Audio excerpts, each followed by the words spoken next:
We have tremendous speakers here today. One is Sally Thompson, anthropologist. Sally Thompson received her PhD at the University of Colorado in 1980. The same year, she moved to Missoula to start the archaeology program at Historical Research Associates. In time, she shifted her focus to consulting and collaborating with Native communities.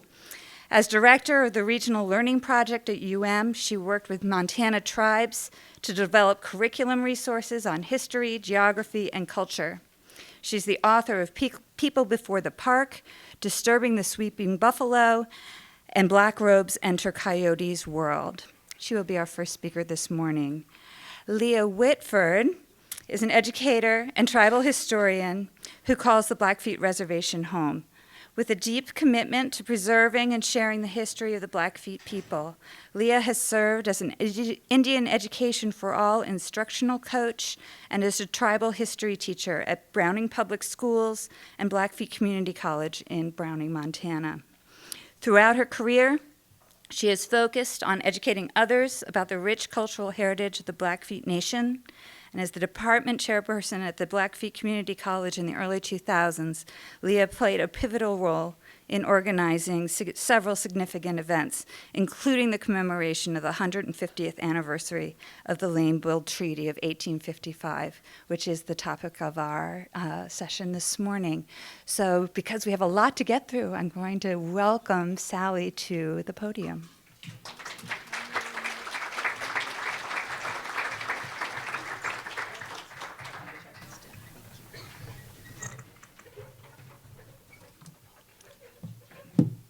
Good morning. Good morning. I'm going to set a timer for myself to remind me when I'm halfway through because I can tend to talk too much. I have to take a breath just to hear the introduction and to realize the awesome responsibility to be talking about this treaty. Many of us think of this as old history. I years ago met a man at the Coeur d'Alene tribe who said his grandmother was baptized by Nicholas Point in the 1840s, and he knew that grandmother. And that was a moment where I thought, oh, this is not old history for people who still live in those places and for whom these treaties are still affecting their lives. Very much so today, this treaty.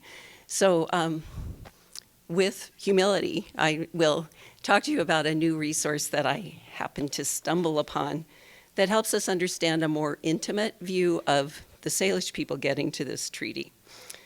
Okay, let me just get the gizmos working. Okay, the Thomas Adams Journals. Thomas Adams was appointed to be a special agent to the Salish to accompany them to this treaty. But he actually had been living with them or at Cantonment Stevens since the fall before. And like Doty among the Blackfeet, he was assigned to be getting to know the Salish and convincing them about why signing the treaties was a good idea and to make sure they got to the treaties. So by the summer of 1855, he knew them quite well. He came west with Stevens, and I'm going to go ahead to that. I'm assuming a lot of you are familiar with the background of this treaty, but I'll give a little background just so we know where we are. So I uncovered some journals that had not been known. They were recently donated to Princeton University Library by a great niece of Thomas Adams. And these illustrated journals are a treasure trove from 1853 when he came west with the railroad surveys. And then he stayed in the area until 1864. And there's a lot of information. He's written about he's in the railroad reports, and he's also written about by John Owen and by Granville Stewart. And I looked and looked for a photograph of him and couldn't find anything, so I thought we were stuck with this illustration from Sohan when they had a mishap on the Hellgate River, the Clark Fork, because he is one of the men in this illustration, but unidentified which one. But then a friend who's a geologist happened to actually find this image of him in the Granville Stewart papers at BYU. His family didn't even know about this. They didn't have any photographs because he was the black sheep of the family. He was from DC. The journal, there are 3 different journals, but the one we'll look at today is the one that is completely devoted to this story of traveling to the Judith Treaty. I've written about both of these in these 2 books. So the Disturbing the Sleeping Buffalo has a whole chapter that is somewhat what I'm covering today. And then his influence through the rest of the time is included in the Black Robes book. So Isaac Stevens had just been appointed governor, this young man of the new territory of Washington. 1853, he's going to conduct in a crazy hurry, conduct treaties with all of the tribes in Washington territory. So you got, from the 1846 boundary resolution, from the Rocky Mountain, the Continental Divide to the coast, it had been the old Oregon country, and it became Washington and Oregon territories. He's in charge of Washington. This is a really interesting map, pocket map, one of those little fold-up ones.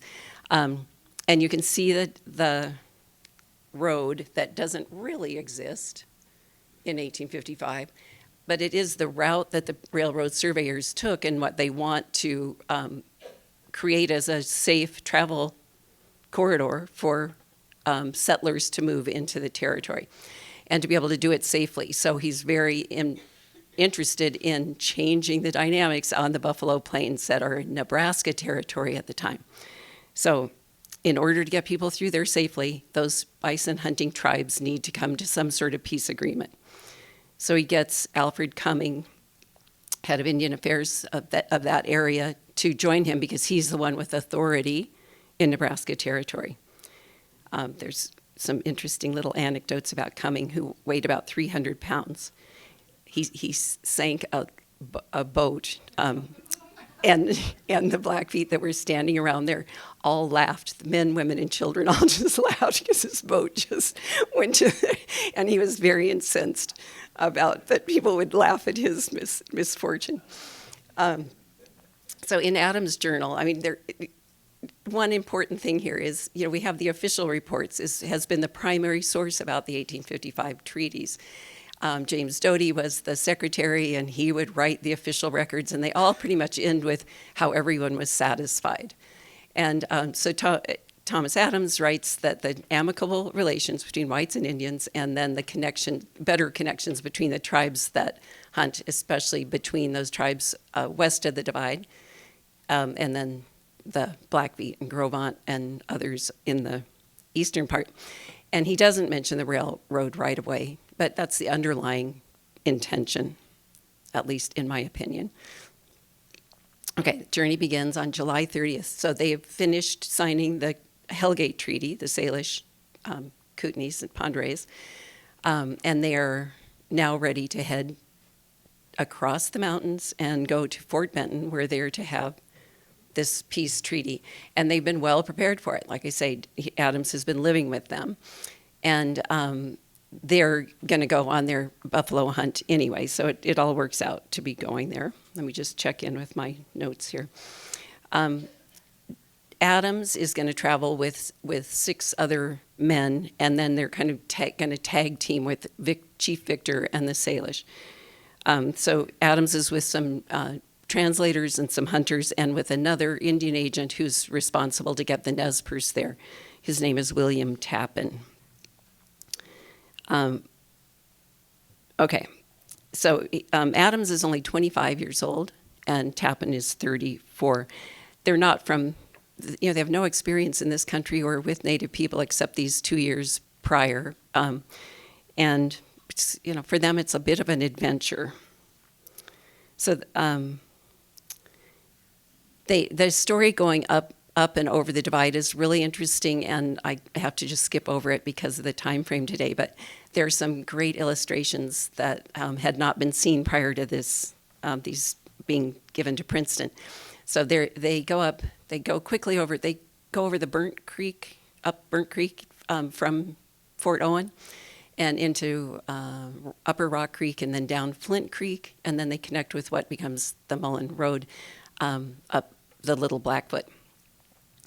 And so this is his illustration. Just to give you some details, I know the Mullen Road people would love it if I'd linger here, but like which side we're on and all that, but we're going to go on. So when they reach the top of the pass, then they realize that's where the road splits, and that's actually the Salish name for what's thought of as the Little Blackfoot, but I wonder if it's actually here where it splits, and if you go left, you would go like Mullen Road and head a little bit to the northeast, and if you go to the right, you're going to end up down south of what's now Canyon Ferry Reservoir, and what Lewis and Clark called the Crimson Bluff, right there, south of Townsend, because it was the most important source of paint, of red paint, in the whole region, and was for 12,000 years. And that's well documented archaeologically from the Canyon Ferry Archaeological Collection. And we know that Blackfeet used it. We know that Salish, Nez Perce, and in this case, the Nez Perce tell William Tappan that they're going to take a little beeline and go down there and get some paint to trade for, as they move out onto the plains. So that happens, and then that night before on Sunday they take a day off, and that is because the Salish are so committed to the Sabbath, keeping of the Sabbath, that they don't travel. So there's this day off, and then that night before they're going to separate on Monday morning, and the agents, I skipped a part, an express has arrived in their camp and tells them from Isaac Stevens, says the council is going to be indefinitely delayed, that the goods to provide food and the gifts for the tribes are moving very slowly up the river. The river's particularly low, and as many of you know, the Missouri, it's braided sandy channels, and it's difficult in a lot of years, but in this year in particular. And so they're not sure when the goods are going to arrive, and they can't host a council if they don't have anything. So they tell the agents to come up to Fort Benton to have a meeting, and tell the Indians to go hunt buffalo, but to stay in the close enough that they can get word. So that night before they separate, the men have painted their faces and their horses, and they have a celebration. And Thomas Adams said this is the only time he ever saw Victor painted. And Chief Victor is not a well-known character in Western history. And I was just talking to Ken Robinson about how, because they're not at war with the U.S., they've been less important or of interest to historians for whatever reason. We know the names of so many chiefs that were war leaders, but few people are aware of the diplomats of the Salish nation. And so here's Chief Victor and this painting by Adams, which is there weren't any paintings of Victor. So quite a find here. So they go off to the Muscle Shell to hunt, and Tappan decides he's going to go with the Nez Perce and not bother showing up at Fort Benton. So he's kind of a cavalier guy. But Adams and the rest of the group of men that started out together head up north on the Mullen Trail, and again on what was the Mullen Road at this time.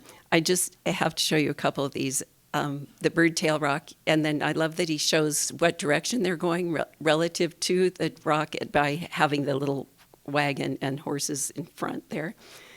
And then he says they went by Chimney Rock and Square Butte. And if you look at this, that's a prairie dog village in the foreground, and his attempt to show 3D, it's sort of like whoever went to that 3D thing on Glacier Park yesterday. You're looking at those first 15 feet right there with the little, animals on top of the little knobs. And then again, he's showing kind of the road and the travel route. And then off to the right, here is a hunter. And so this must be, I think we're talking about some elk in this area.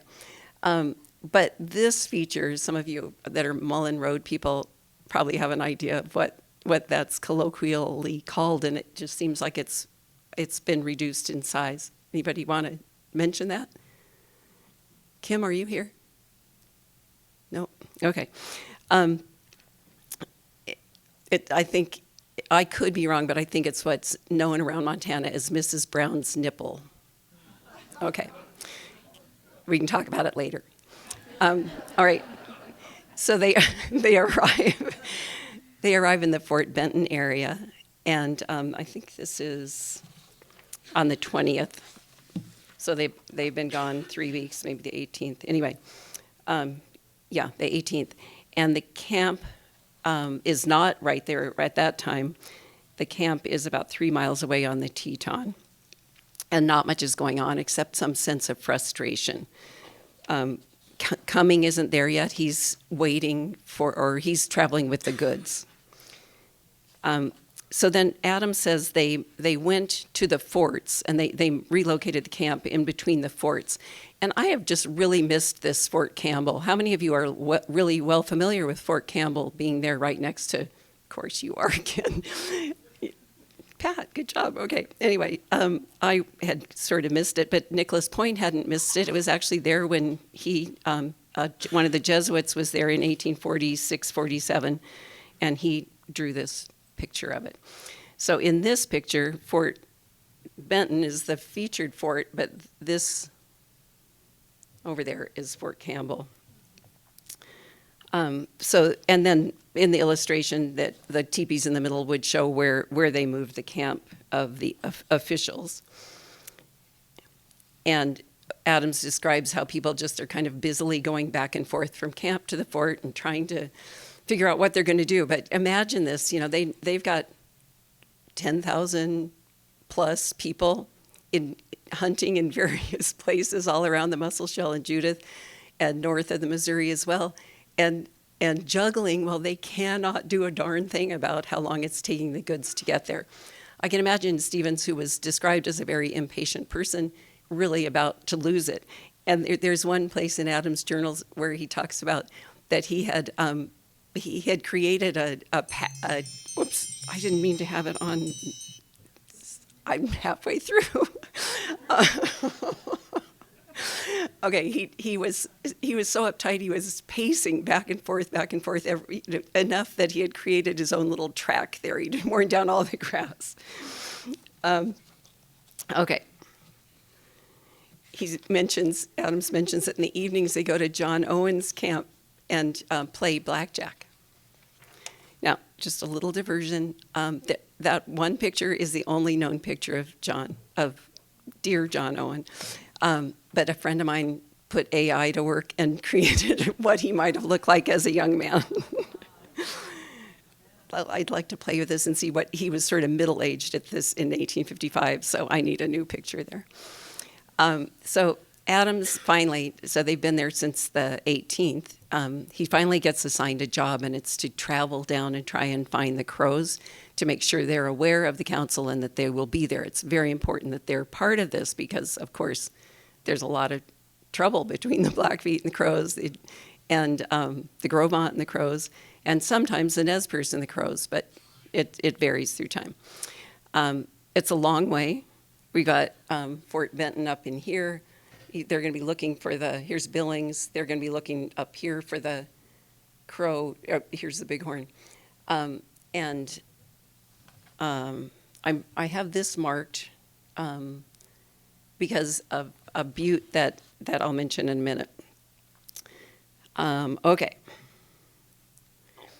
They're on the Musselshell, and things are pretty bleak, and they will just get bleaker as these weeks go by.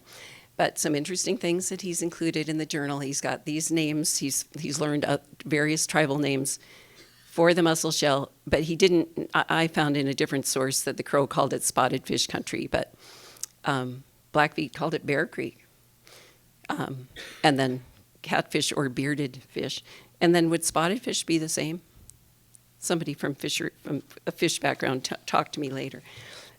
So then on August 30th, 10 miles north of where they're camped, he talks about the eastern spur of the Rocky Mountains. And in this case, he means the Judith Mountains. And I was working with some people in Lewistown, and they all concluded that is Black Butte, which is kind of like Chief Mountain in the way it stands out on the east side of the range. And it's a beautiful form, but as so many of the landmarks used, like in the map that Smokey mentioned earlier today, Akamaki's map, they tend to be this kind of landform that no matter what time of year it was, you could pick it out. It wouldn't be lost in the clouds or among the rest of the mountains. So Last Butte, or Black Butte, is its current name.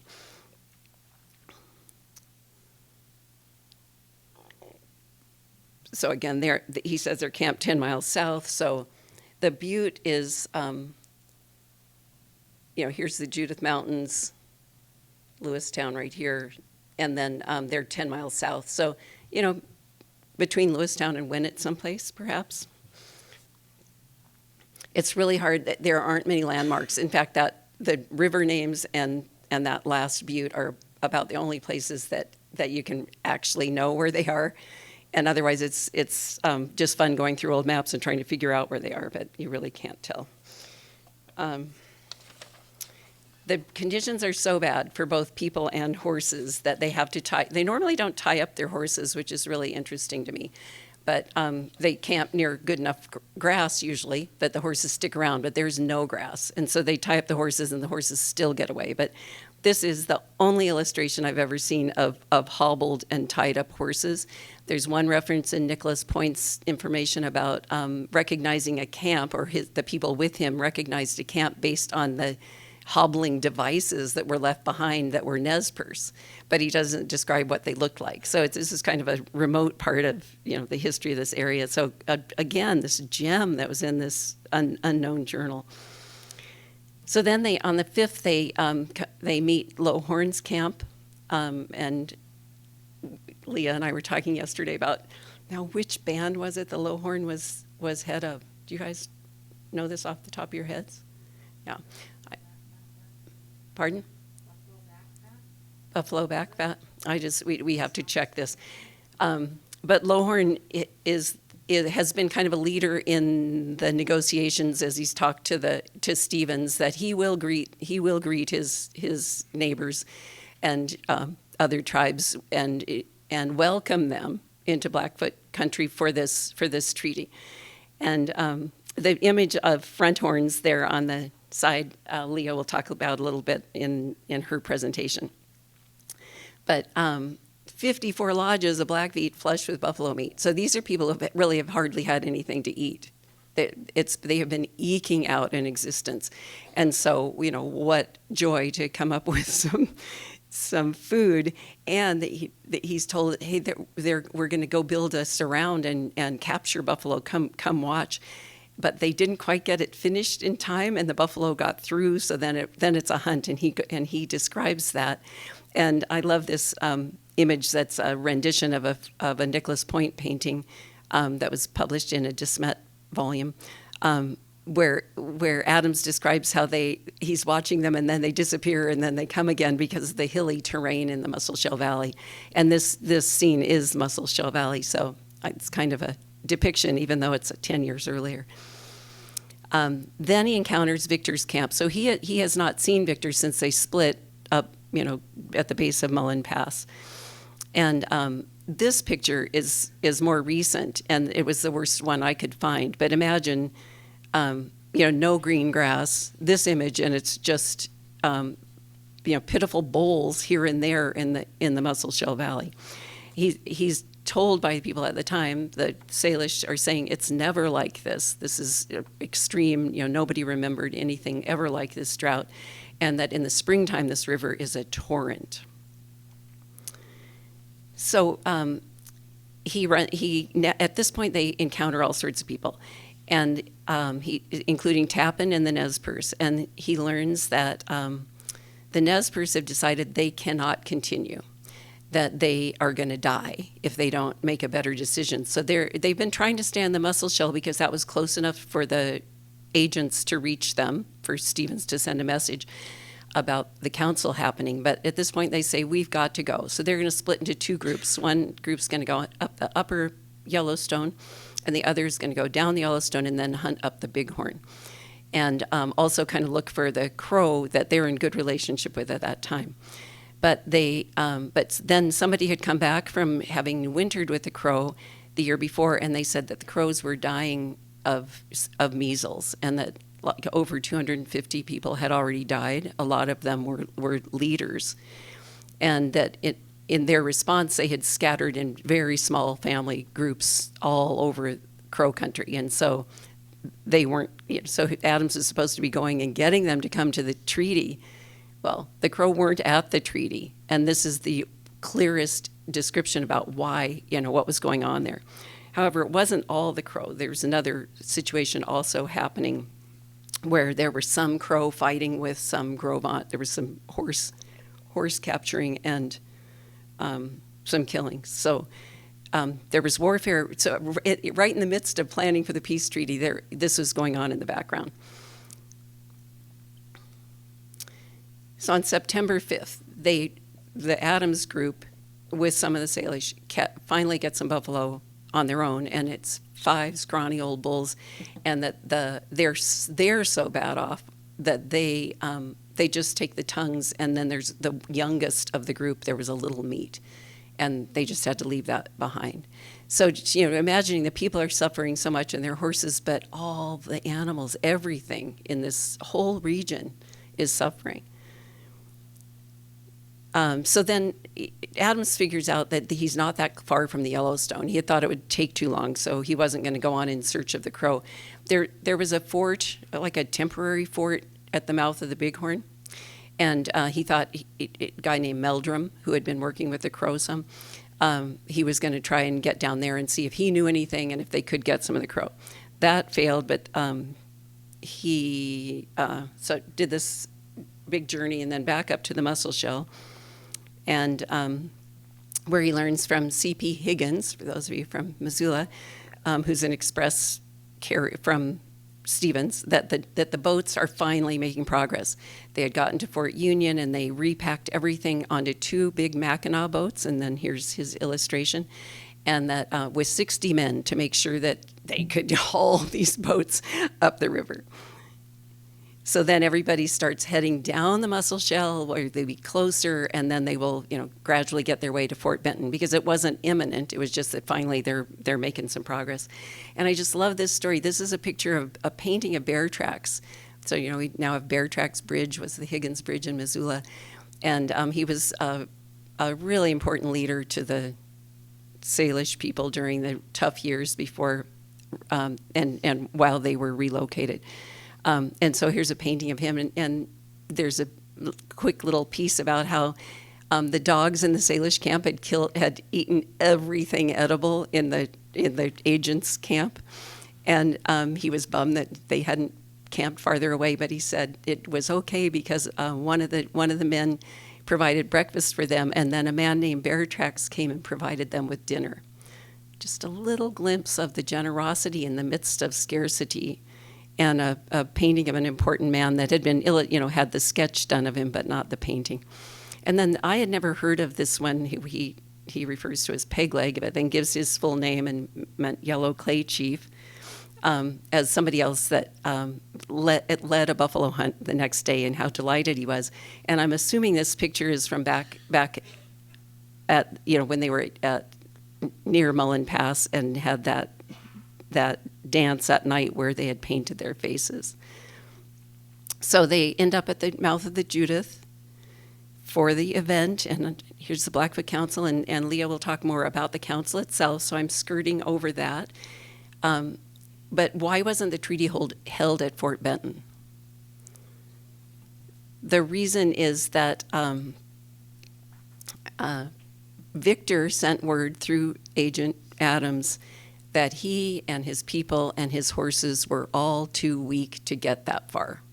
So they were near the mouth of the Mussel Shell at the time, and he said, we cannot get to Fort Benton. We could get as far as the mouth of the Judith, which was 60 miles away from where they were at the time. And so it was a relief, because then the boats didn't have to go so far either. So everybody was happy it made it so it could happen earlier. And that's why it was at the mouth of the Judith when it was intended to be at Fort Benton 2.5 months earlier. So these people have been surviving for 2.5 months. He reports 17,000 people from the east side there. He puts Grovant in with the Blackfoot Confederacy, because at that time they were allies. That was 17,000 people, not at the council itself, but gathered in camps all around there. and then west side about 7,000 people. And I'm really curious about all the people he has listed there because they're, anyway, that's a whole nother thing that maybe next year we'll talk more about, but not today. This map was misplaced in the National Archives, and it ended up never having been removed. They usually take the maps out and put them in the maps collections. This had remained in the report, the railroad report. So this was exciting because they refer to it in the treaty documents, and we got to go up in the stacks at the National Archives, and there it was. A Stanley picture of distributing the goods afterwards, and then finally, on October 20th, they handed out the peace medals, silver peace medals, and these coats to the leaders of the different communities. I think they gave 20 out, and people were very proud of these. And so in 1864, here's Chief Victor wearing his, both of those. I wish I knew the occasion of the photograph, but I don't. And I just briefly mention, since I just have like 2 minutes, how little peace did not last. Many of the leaders that signed the treaty were dead within a few years because of warfare. Nobody could have anticipated the gold finds in '62 that led to so many miners overrunning what was to be the common hunting ground where tribes could hunt in peace for the next 99 years, according to the treaty. And so when we think about history and we call something a peace treaty, and people are known for being peacemakers because they accomplished this and people signed it, imagine the condition these people were in as they signed this treaty. And without this information from Adams, it didn't make it into the official record. Just how important it is to keep looking, and the stuff's still out there. So thank you.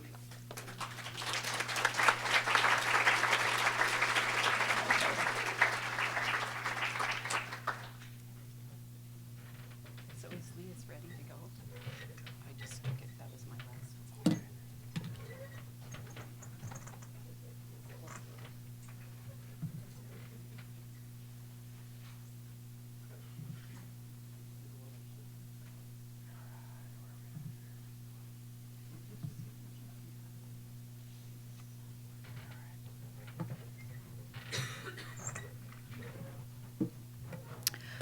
Okay, Nixikoaks. Can you hear me? Okay, Nixikoaks. Nidaniku Maistakii, Lea Whitford. My Indian name is Crow Woman, and I want to acknowledge the family that gave me the Indian name, and they're sitting right down here. Darnell and Smokey gave me my Indian name, so thank you very much. I also want to acknowledge, and it's our way, the Piikani way, our Blackfeet way, to acknowledge our family members and that are in the audience. And so with that, I would ask all my Blackfeet relatives if you would stand and give a quick wave. All my Blackfeet relatives.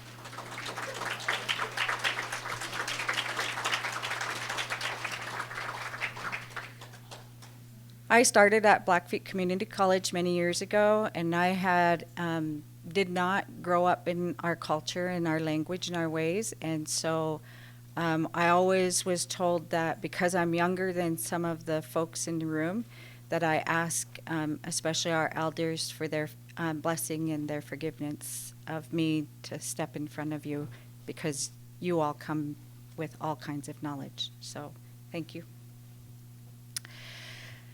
So, like the introduction says, I have been a historian of sorts for many, many years. I started teaching in the public schools in the early, well, let's put it out there, 90.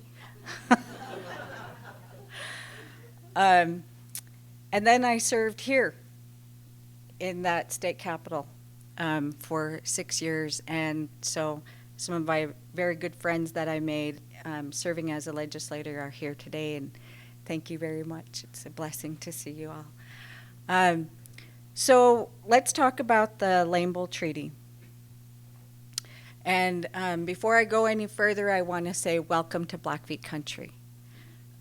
This has been our traditional territory for time immemorial. We know that because our stories put us here. But 170 years ago, the anniversary date being October 17th, we had a negotiated treaty with the United States government. And before that time, our people moved in seasonal rounds. They followed the animals, the plants, and the seasons themselves. And what they were doing was surviving and doing the things that they had known and known to do all of their lives. This was their home. This was their place that they were instructed by one of our very early teachers, Napi. He came to the people and he taught them various things. And one of the things that he had told them is, I'm going to mark out your territory. These are your boundaries and you are to defend them. And so throughout our territory, you'll see effigies of Napi as physical evidence. They had all, because of that teaching, because of that, they were always cautious of any newcomers or anybody into their territory. And they defended their territory fearlessly.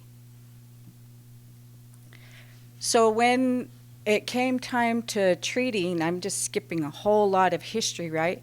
When it came time to treaty, the people that wanted to get access to the territory of the Blackfoot knew that they needed to treaty with the Blackfeet in order to get that access. But in order for Isaac I. Stevens to do that, in 1853 when he came out, he left one of his secretaries, one of his workers, James Doughty, to stay among the Blackfeet and to learn who the people are, especially those leaders. And Doughty was befriended by Little Dog, and Little Dog would go around and introduce him. Doughty would go into the camps and he would explain to the leaders what he was there for and that they were going to have a treaty, and the government was going to come in and have that negotiation.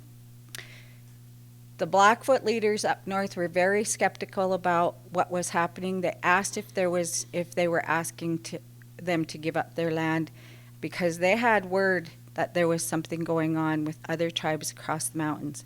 And so Doughty would tell him, we're just asking you for peace. Whether they understood what a common hunting ground meant, we're not sure. So I don't know that Stevens actually told, or Doughty told the people that his intent was to get that railroad across. And he lobbied real hard to get that appointment as a commissioner. And he wanted to be, one of those champions to say that he did that. I want to give some recognition to a key family that was involved in getting the treaty tribes there, and that was the Culbertsons, and especially Natawista. Natawista married, or Alexander Culbertson married Natawista, and she was from the Blood Kainai people, and her relative was seen from afar, and you'll see his picture here in a bit. And initially, when they were going out to go bring those tribes in, she insisted on going because she knew how hard her people could be. And so she did go with them, as well as Desmet knew the territory, and he also was there. And they also served as the interpreters for the treaty. So like Sally had mentioned, that during this time there was some natural phenomenons going on throughout the mountain front and the prairie, kind of like when I came into Helena. I looked at the cloud of smoke and I thought, man, you all need some of our good old wind. And you need some moisture. We all do. And so at this time in 1855, there was fires in the mountains and fires going across the prairie. So what Sally was describing, as far as you have all of these people, you have all of these animals such as the ponakomitas that are there with their people, and you have to figure out how to feed them and water them. And that becomes an issue, and we see that in some of the drawings. You're also talking about this time period where the leaves are coming off the trees. There are indicators that they need to be out hunting and getting ready for the winter, because they didn't have, even though they had Fort Bend, they didn't have a grocery store anywhere close to them. So they had to go out and find forage for their food for the winter. So when they were coming into treaty and there was all of this delay that was happening, we know that some of our leaders left the treaty camps and went into the Judith and the Big Snowies to go do their hunt. When they received word, one of the leaders came back, Big Snake came back to be a part of the treaty negotiations, and Big Lake stayed with the people in the mountains to make sure that they were getting what they needed to get through the winter. So here we are, we have all of these native tribes invited and promised. Here was Isaac I. Stevens going clear across to the Pacific, and as he's coming back, he's hearing all of these reports of those Blackfeet not letting them go onto the plains to do their buffalo hunting and their collecting. And so he promises those other tribes that he's going to negotiate with the Blackfeet and have this common hunting ground. And he came up with that in a later time. That wasn't initially what they were looking at doing. All of those other tribes had major land cessions, okay? But he knew that in order for them to get any kind of access, first of all, they better have peace with the Blackfeet. So now they're down on the Yellow River, which is what you all call the Judith. So the purpose of that Lamble Treaty was peace, okay, peace. And so who you have there are, you have the Pagan, the Piikani, the Kainai, the Siksika, the Grovon, and then you have the Upper Penderoy, the Flathead, the Kootenai, and the Nez Perce tribes, and one Cree. This is our traditional territory, and if you were listening to the presentation earlier this morning, Smokey talked about how many millions of acres we had occupied over time. We had a discussion, Sally and I, yesterday about territory. We have fluid boundaries. Those fluid boundaries change, okay? Because those tribes are doing their seasonal rounds. Seasonal rounds are if they have a camp they need to go to get their hunting or to get their food sources, ini, or if they're going to collect their lodge poles for their lodges, or if they're going to collect their plants and their roots. So they're traveling to these seasonal rounds. So we don't always stay in the same place. We are moving about in order to survive, right? But our territory goes from North Saskatchewan River down to the Tetons, over across the mountains, and to the confluence of the Yellowstone and the Missouri River. So that area is an area that is traveled not only by us, but many other tribes as well. So when they talk about having this peace treaty, those native tribes come over in hopes that that's what's going to happen. One of the things that happened, remember I told you Dottie was sent out to bring all of the Six Gates to Bigs, or the Nitsitipi, which is the real people, to treaty. And it was really important that they do that because they're asking to be able to have safe passage for the non-native people that are going to be coming through in that with that potential railroad, and building forts and building all of these agencies and things like that. So safe passage. Well, some of our leaders were real cautious about that, and when I was involved in the 1855 treaty, and you'll see there's a T-shirt down there, or shirt, that's from our commemoration in 2005. I met with some of our elders. They're no longer here, like our late Chief Earl Operson. He served as the interpreter for me when I was speaking with some of these tribal elders. And they talked about how some of our leaders that are, I'll come back to this hopefully, some of our Piikani leaders that were down there for the treaty, there were around 14 of them. That wasn't all of them, because we know some of them were still in the mountains collecting. And then we had our Kainai, the blood tribe, and we had our Blackfoot leaders. And we know that this wasn't all of them. There were 26 that signed that agreement or put their hand to the pen. But I asked them, I was like, well, so where, why would there only be just these ones? And one of the elders said, because they told them that those people that are representing the middle, those people that protect the middle, are the ones that should go to treaty. And so that's why you have Lame Bull as one of the main leaders that signed, because he was protecting this flank of their territory. So this is a drawing by Gustav Sohan, and this is the blood tribe going to treaty. And so, did you notice? Just very nice. My family members presenting look very nice.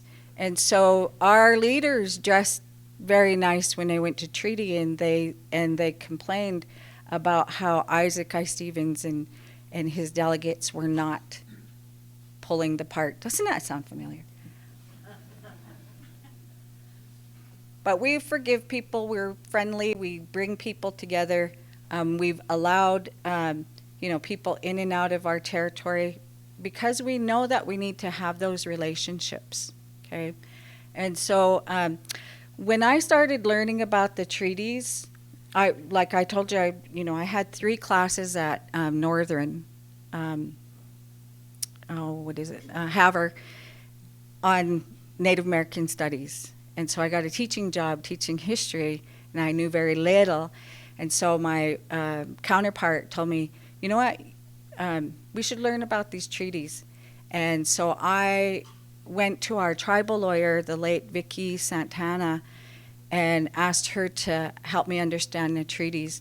And so she would come to my class, because we tried going to her office as a legal, as an attorney for the tribe, and she was interrupted so many times that she said, no more, I'm just coming to you. We'll just sit and we'll go through them. So she went through all of our treaties, the 1851, the 1855. She went over all of the executive orders, 73, 74, 75, 1880. She went over the agreement of 1888 and the 1895 agreement with me. So I got all of that legal background and that perspective in a classroom with our tribal lawyer. Interestingly enough, just recently I was reminded by Sally that she's the one that is a great-granddaughter of Lowhorn. And this is a drawing from her great-grandmother, Last Calf. And this is a depiction of what happened in 1855. So that was pretty cool. So here you have Lame Bull, and here's the drawing that was provided by Vicky. Yep, last gun. And so this gives you an idea of, and Lame Bull had 2 names, only Chief or Lame Bull. And then Lowhorn, he had a communication with Dottie and a few years before that, and so he's depicted as well in the drawings, and they call him Front Horn. So we have Chief Mountain or Mountain Chief, however it gets interpreted, okay, and again, some of the drawings and what they visualize how this name should be said. So I'm going to skip over up to 2005 when we did the commemoration. We had a delegation from our Canadian tribes come down, and we did a planning session, and we decided that instead of one day, we're going to do 4 days. And if you've ever, and just like this whole week, it's intense. And so we started a few years prior to that, and we visited Fort Benton. But our first day started in Canada with the smoking of the pipe, in recognition that one of our elders that we interviewed, he said, that pipe is inist. And what that means is there's a strong agreement between people who smoke that pipe. And so we were like, all right, that's what we're going to look at, is what was this agreement about. So we also wanted to know what was the spirit and intent of this agreement. We had workshops in BCC, Blackfeet Community College, on day 2. So we started up in Canada, down to Browning, and then we went through Fort Benton. We paraded from the hotel down to the fort. And interestingly enough, one of my late friends, Bob Dirt, told me, he says, one of the people watching as our leaders were horseback, and then a lot of us were walking with them, he said, what are those Blackfeet up to? Are they back to take ownership of their property? And then we made our way to Judith Landing. And we have some folks that are going to be talking about Judith Landing in the state park. And we were kind of nervous going down that road because it was kind of wet a little bit. And if you ever get on that gumbo, you might never get out. So this is the parade. This is a group of individuals that came down to Fort Benton to be there. And it's really important that, this was our first agency site, is Fort Benton. And not some good things happened there for us. So here's some of the planning committee that was with us. A number of these individuals are no longer with us, but again, some of these are our tribal leaders and chiefs and council. And some of us are just planners. So what happened in that 170 years? Okay, Smokey talked about the loss of land. Okay, we had that. We had the loss of water, access to water, and it's interesting that in our treaty, the 1855 treaty, there's distinct language in there about navigation of water. And one of the things I just recently came across is that Isaac I. Stevens really wanted that railroad. He wanted to be the one to say that this was because of him, he got all these tribes together. But little did he, or actually he did get notified that in Congress in D.C., Washington, D.C., they were making plans to go below where he was initially thinking the railroad was going to happen. And so that kind of, messed his mind up, like, oh man, now I'm not going to be the first one. So he knew that there was the navigation of waters that was important. And so that navigation of waters is in that treaty. So loss of waters and loss of pristine waters because of all of the pollutants that come with traveling up that river. You have the loss of resources in our seasonal grounds. Not very long after this, we get an influx of people into our territory, and we get pushed even further up north. And then we have the loss of our food sources too, which is the bison, the emu, and the elk. And then we have the loss of mobility, because in that agreement, there are 2 common hunting grounds carved out in that agreement. There's this area right here, and we're going to share it with all those people that signed. And then in our eastern territory, there's another piece that's carved out, and we're going to share it with our relatives, the Assiniboines, our neighbors. maybe not relatives, but we shared territory. And so, yeah, there was two common hunting grounds that the Blackfeet were kind enough to step forward and say, all right, we'll sign this treaty with you because we know we're facing diseases, we're facing the loss of our food sources. And so because of that, we're losing our freedom of mobility. And we had lost access to our sacred grounds. I was just telling Sally yesterday that at the entrance of Yellowstone is one of our key origin stories, and that's Napi's Cap. And so we also had the obsidian that we'd get there. We also would go down and we would hunt. There's a place down by Ruby Creek that I identified as a traditional hunting area and camping area of the Blackfoot. And we know this because there's people that wrote about that particular encounter. So access to place is really important for us. There are times when I pull over and I'll put out my offering because I know there's a certain connection there. And one of my very good friends, the late Narcissus Blood, always told me, he said, our ancestors miss hearing our language. So when you get an opportunity, you should share the language with them and remind them that you're still here. So lots of our sacred rites and our sacred sites.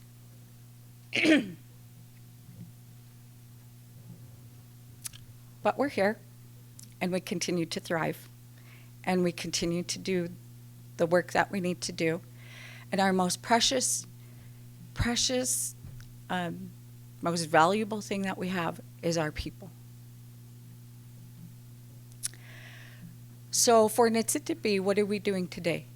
We have a sovereign government that negotiates and works with local governments, state governments, and federal governments, and they protect the well-being of the people and their territories and their lands. We also work very hard to connect our people to land and place. And so I just shared with you this presentation with our people back home a couple days ago. I did the same presentation in Blackfeet Community College and was able to share with our community some of the information that I've learned over time. We're fortunate that we had some people in 1972 that worked on the Constitution, and one of them was Earl Barlow. He's a Blackfeet. He was a part of that, the reworking of the Constitution, and we had another great group of people, and one of those individuals was Carol Juneau. She helped with the help of other people, get Indian Ed for All pushed through, and then later was able to attach the money for it. And so today, we're able to talk about all of our tribal histories, share our language, share our culture and our arts with students all across this state. And that concept has flowed over into the federal level, and they passed their a piece of legislation saying that as a nation we should be acknowledging the Native people for all of their contributions and the land that we occupy today. So we're doing that.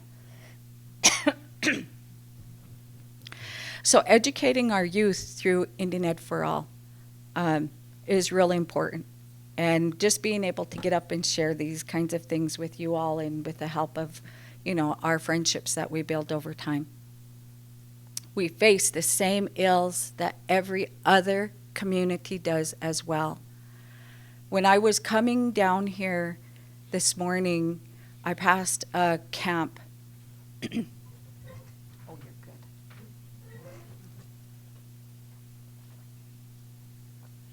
Oh, okay. I've passed a little encampment right by the corner down here by the just below the church. you all are facing it right in this city. You all have it in your backyards. And that is drugs and alcohol are really playing a number on our people. But I want to say this, because I don't want to end in a negative note, but we have hope. And if anything, us being here for as long as we are, there is hope. There is that ability to be able to forge through and keep going. And so we might be facing those same things. Some of us are going to have those conversations, and we might come up with something that will help our communities. So we continue to have those conversations and how we can best help one another. And then the last one is the Treaty of Friendship. This is a peace treaty. Sally and I had our little debate about what, this treaty was. When you give up lands to allow other tribes to come into that, that's friendship. Okay, we still continue to forge those friendships, and I appreciate all of you coming here and listening to me and listening to some of our other people share some of our culture, some of our language, and our traditions. And I enjoyed listening to a lot of the presentations. And get this, I'm an educator, remember that? And so if I see or hear something that's not quite right, I might step up and say something. And that's our job, right, as historians, is we've done a little bit of research, we know a little bit of stuff, and so we should be sharing that. But we also need to help our younger generation to understand some of the things that we know. So with that, I want to put a invite out to you. Today they're having a powwow, and go in and watch the celebration. Go out there and dance. Be a part of it. Enjoy the friendships that you could forge if you just step out of your comfort zone and go check out the powwow and the people. One of our ladies right here was probably going to be there, Shawnee. She's one of our star teachers at Browning Public Schools, and she also is one of our past royalty, and she's a fabulous artist. She beads and she sews, and so get to know people. And with that, I thank you for coming. We have a presentation about the Judith Landing, and I hope you all come down there and check it out with us and see where all of this peace agreement came from. So thank you very much.